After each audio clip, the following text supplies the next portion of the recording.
रक्तदान महादान कहा जाता है और रक्तदान जरूर अवश्य करना चाहिए। इस पूरी मुहिम को लेकर के हमारे साथ रक्तदाता फाउंडेशन के अध्यक्ष हमारे साथ में हैं।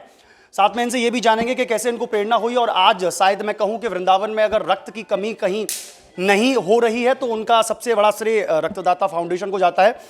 उनके अध्यक्ष हमारे साथ गोविंद खंडेलवाल जी हमारे साथ मौजूद हैं। कैसे मन बना कि मुझे एक ऐसा फाउंडेशन बनाना चाहिए, रक्त की कमी जिससे लोगों को ना हो, वृंदावन के लोगों को रक्त की कमी ना महसूस हो? आज से 14 साल पहले मेरे पिताजी बर्न हुए थे तो उनको 14 यूनिट ब्लड लगा था। और सबसे बड़ी बात कि उस समय मेरा वेट 45 किलो नहीं था तो मैं स्वयं नहीं दे पाया था।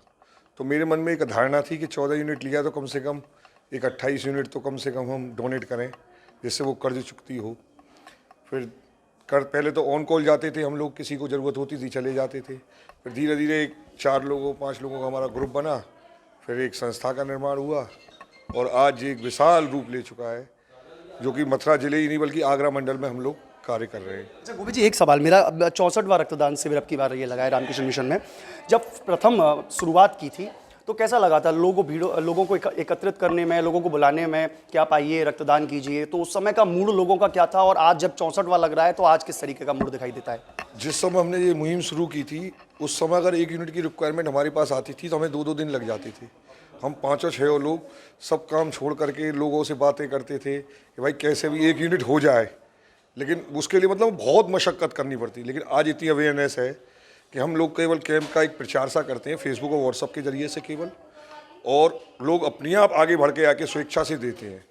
जब डेंगू काल अभी जो पिछले समय चला था, प्लेटलेट की मारामारी मच रही थी, उस समय रक्तदाता फाउंडेशन के पास में हमारे रक्तवीरों द्वारा इतना सहयोग मिला कि जिसकी परिकल्पना हमने भी नहीं की थी कि हमारे पास इतना बड़ा सपोर्ट है। लोगों के हमारे पास मैसेज आ रहे थे, कॉल आ रही थी, बोले ज़रूरत हो आधी रात 2-2, 2:30, 3-3 बजे तक लोगों ने डोनेशन किए, जो कि अपने आप में बहुत बड़ी मिसाल है। हम तो जैसे सब बिहारी जी की दुआ मानते हैं, आशीर्वाद मानते हैं कि ये सब संभव हो पा रहा है। जी, मैं एक चीज़ अपने दर्शकों को भी बता दूं, गोविंद जी द्वारा एक टाइटल दिया गया है। जो लोग ब्लड डोनेट करते हैं उन्हें गोविंद जी किसी एक नाम से संबोधित करते हैं, जैसे कहते हैं रक्तवीर। वाकई में वो रक्तवीर ही हैं जो अपने शरीर में से निकाल कर ब्लड और किसी की ज़िंदगी बचा लें, वो रक्तवीर ही कहेंगे। अब ये 64वां जब का कैंप लग रहा है, कितना यूनिट अभी तक हो रहा है और सबसे हाईएस्ट यूनिट कौन से कैंप में लगा अभी तक? अभी तक तो 10 यूनिट हमारी हो चुकी हैं। लगभग हमारा 40 का टारगेट है आज का। छोटा एक कैंप ही आयोजन है क्योंकि इस समय रिक्वायरमेंट है थोड़ी कम है। अभी हमारा सडनली गोवर्धन में लगा है, 164 यूनिट का कैंप लगा है और अभी तक हमारे जो हाईएस्ट हमारे स्कोर हुए हैं वो गोवर्धन के ही हुए हैं। गोवर्धन में हर साल एक कैंप लगता है और उसमें हमारा हाईएस्ट रहता है। आपने बताया कि केवल वृंदावन ही नहीं, आगरा तक ये है अब संस्था कार्य कर रही है। कौन कौन सी जगह अभी तक ऐसी हैं जहां पर अगर जो दर्शक हमारे देख रहे हैं उनमें से कोई ज़रूरतमंद हो जिसको ब्लड की आवश्यकता हो तो वो कैसे संपर्क कर सकता है, और जो देना चाहे वो कैसे संपर्क कर सकता है? मथुरा, वृंदावन, हाथरस, अलीगढ़, आगरा, इनमें खुद की हमारी स्वयं की टीमें हैं जो कि वहाँ कार्य कर रही हैं। आप कभी भी हमें फेसबुक के मैसेंजर के जरिए या हमारे नंबर के जरिए कभी भी कॉल कर सकते हैं, चाहे ज़रूरत हो या हमसे जुड़ने के लिए। दोनों ही स्थिति में संस्था हर कदम पे तैयार खड़ी हुई है। नंबर अपना दोहराइए। 9760023036। और भी यहाँ संस्था के लोग यहाँ मौजूद है, क्या कहना चाहेंगे उन लोगों से जो कि घबराते हैं कि ब्लड देने से हमारी बॉडी में कमी आएगी या हमारी बॉडी में कमजोरी महसूस होगी? उन लोगों के लिए क्या कहना चाहेंगे? देखिए, ये जो हमने पुराने ज़माने से चला आ रहा है कि रक्तदान से कमजोरी आती है या रक्तदान देने से शरीर में कोई बीमारी होती है, तो ये मिथ जो फैले हुए थे वो अब धीरे धीरे दूर हो रहे हैं, लोग जागरूक हो रहे हैं। तो इसका ये परिणाम है कि आज से 6 साल पहले जब हमने ये संस्था शुरू की थी तो हमें 1 से 2 यूनिट करने में भी बहुत टाइम लगता था, समय लगता था। पर अब देखने में आ रहा है कि अब लोग इतने जागरूक हो गए तो जो हमारे पास रिक्वायरमेंट आती है, ज़रूरत आती है, वो समय से पूरी होने लग गई है।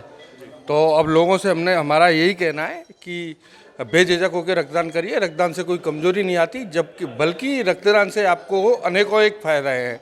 जैसे कि आपके फ्री ऑफ कॉस्ट बहुत सारे टेस्ट हैं जो आप कहीं भी मार्केट में कराने जाएंगे तो उसमें 1,500 से 2,000 रुपये का खर्चा आएगा, पर आप रक्तदान करने जाएंगे तो वो आपका निःशुल्क हो जाएगा और आपके शरीर में अगर कोई भी दिक्कत होगी तो वो आपको पता चल जाएगी।